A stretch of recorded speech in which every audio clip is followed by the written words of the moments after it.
Hey, Raider Blue, it's me, Mrs. Swanson, and I am coming to you to read you one of your forward practice tests. It's Paranka's Dumplings, and it says it's a Ukrainian tale. And I know Ukraine is a country located east of Poland, if you know Poland's in Europe. So right there, kind of by Russia. Let's get started. I know that when I read a passage for an assessment, especially a statewide assessment, I kind of take my time, thoroughly go through it. I do try to attach some of the new knowledge I'm learning here into some pieces I might already know.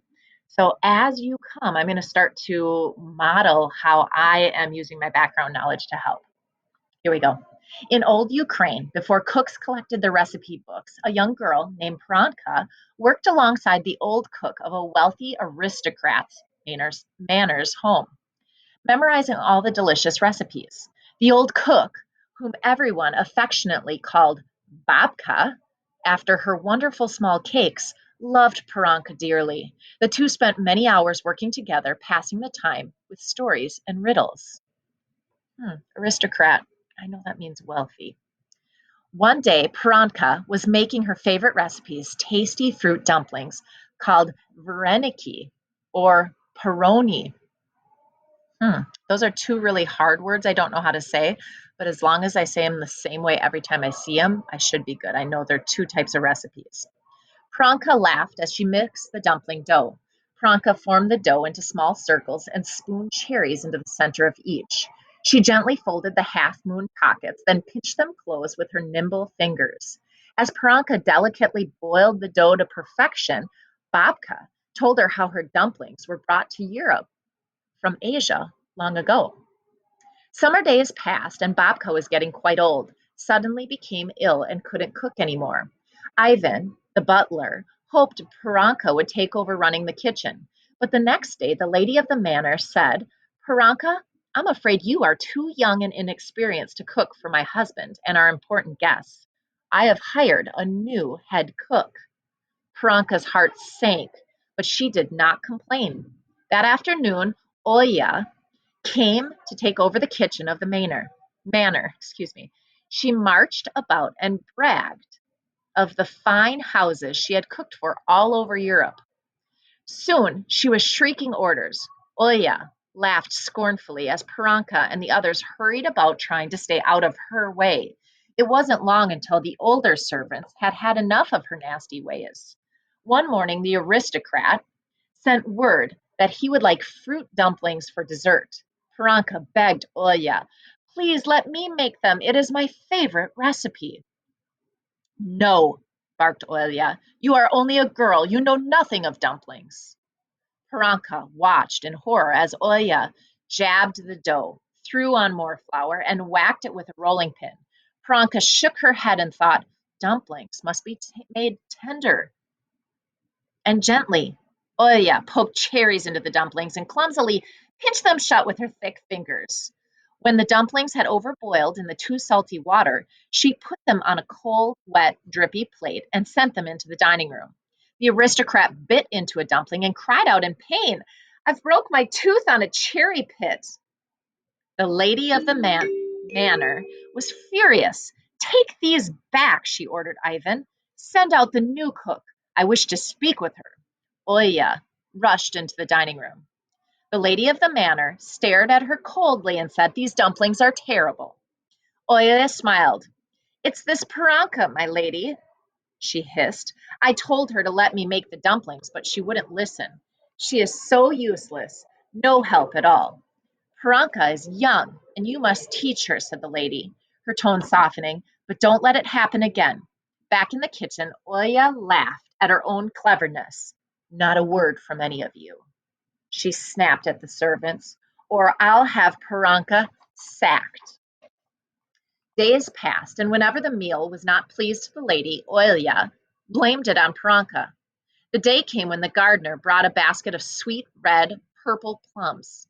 As everyone made ready to serve the midday meal, Oya ordered Paranka to make the plum dumplings for dessert. And if you tell anyone that you made them, she threatened, I'll have you sent to live with the pigs. Paranka nodded and reached for the bowl. And by the way, said Oya, yawning, I'm going to have a rest, so you'll have to serve the soup and all of the courses too. Then Oya sneaked some sweets from the cupboard, which she always kept locked, and retired to her bedroom in the kitchen. Soon she was snoring heavily. That Oya, steamed Paranka as she flew about the kitchen, giving orders to the other servants. She ladled out the soup and served the bread rolls. She arranged the fish, meat, kielbasa onto platters, and the hobotzi and the vegetables into bowls. Hurrying to make the dumplings, she raced to the flour bin. She threw open the lid and gasped. There was hardly any flour left. Lazy Oya had forgotten to order more ground. Paranka scraped the last flour from the bin and mixed her dough. There isn't much, but hopefully the dumplings will work, she told herself. While the dough rested, Paranka washed and pitted the plums. She was just about to start making the dumplings when Ivan burst through the door. A most disgusted guest has arrived, he announced, rushing into the kitchen. He is to join the master's table for dessert. Ivan pointed or turned to Paranka. This guest is very important. You must help the master make a good impression. Well, I'm making plum dumplings, but, started Paranka. Ah, that is good, interrupted Ivan. They are the master's favorite. Your dumplings would warm the heart of any aristocrat. Hurry, work, Paranka, and prosperity could be ours. Ivan rushed out of the kitchen before Paranka could say another word. But there's no more flour to make more dumplings, she wailed. What are you going to do? Asked the scullery maid. Paranka shook her head, paced the floor in front of the cooking fire, and pondered on her dilemma. The fire crackled gently, whispering to her. Suddenly, in the small, friendly flames, Paranka saw an image of Babka. Remember, Babka was the lady who passed away. The beloved old cook. Oh, Babka, Paranka cried. Please help me. The image smiled at Paranka, and the flames flickered, and the pictures began to emerge. The first showed the plums as they stood on the table. The second showed the white sheet of clothesline flapping in the breeze. Then the image grew smoky and turned into a whirlpool of water, spinning round and round until it dissolved into flames and a puff of smoke. Babka's image had given a riddle to solve, thought Paranka. But what could it mean? Paranka quickly but gently rolled the dough onto the table. As she rolled, she grew calmer and calmer. She thought over the riddle she had seen in the fire, the plums, a bed sheet, a rolling swirl of water. How could she make a dessert from a bed sheet? It was crazy. As if in a dream, she rolled the dough thinner and thinner. Could it possibly stretch to make enough? But she looked. It was too thin to make proper dumplings. It was thin like a sheet. That's it, exclaimed Paranka.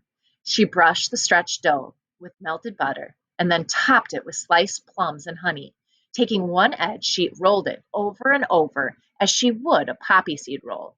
She rolled it like a bed sheet into a whirlpool. Then she cut the roll into two long pieces and placed them in the hot oven to bake. When Ivan returned to the kitchen, Paranka was serving warm slices of thick, flaky pastry filled with sweet plums onto plates. She sprinkled each slice with poppy seeds and drizzled a buckwheat honey, then placed a generous dab of rich sour cream on the top. The delicious smells soon woke Oya. She stumbled into the kitchen and rubbed her eyes and yawned.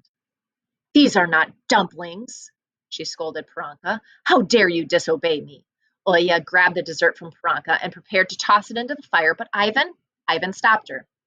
Stop, I beg you, Oya, Ivan said. While you were resting, a disgusted guest arrived. We have nothing else to serve him for dessert. Is that so? Oya sneered. If the lady doesn't like the strange dessert, tell her Paranka made it. But if she does like it, make sure to tell her I made it. As you wish, said Ivan, gritting his teeth. The servers took the dessert into the dining room. Soon Ivan returned. They like it, he said. The servants cheered, but not Oya. She grumbled jealously. The master and the lady would like to have a word with the cook about the dessert, Ivan announced. That's me, said Oya. She primped her hair and rushed into the dining room. Cook, it seems you have made a new dessert to celebrate our guest's visit, said the lady. How did you make it? Oya, who didn't have a clue how Paranka made it, was quick to boast all the same. I chose only the finest flour and the sweetest plums, she began. It's delicious, exclaimed the guests. He turned to the host. I simply must have your cook. She must come to my manor house and make this wonderful dessert for all my guests. Very well, commanded the aristocrat, not wanting to offend his guests. She will go with you today. Oya, who was very taken completely by surprise, was for once speechless. Paranka, Ivan, and the other servants happily waved goodbye as Oya trudged behind the guest carriage in a pig cart filled with a heaping basket of ripe plums and squawking geese. After the carriage had gone, the lady of the manor complained, I am tired of replacing cooks just to have them taken away. My lady, may I suggest that you put Paranka in charge of the kitchen, said Ivan. She is young, but she is very capable. Desperate, the lady took the butler's advice and appointed Paranka head cook on a trial basis. Oya went to the guest's fine manor house, but she did not know how to make the rolled plum dessert and was eventually let go. The rolled pastry, however, traveled wildly throughout Europe. Eventually, the artful cooks of Hungary and Austria made it into a grand dessert. World famous, it became known by German name for whirlpool, called strudel. As for Paranka, she stayed on as the manor and became a great cook, and the aristocrat and his wife were pleased to find that she made very tasty fruit dumplings after all.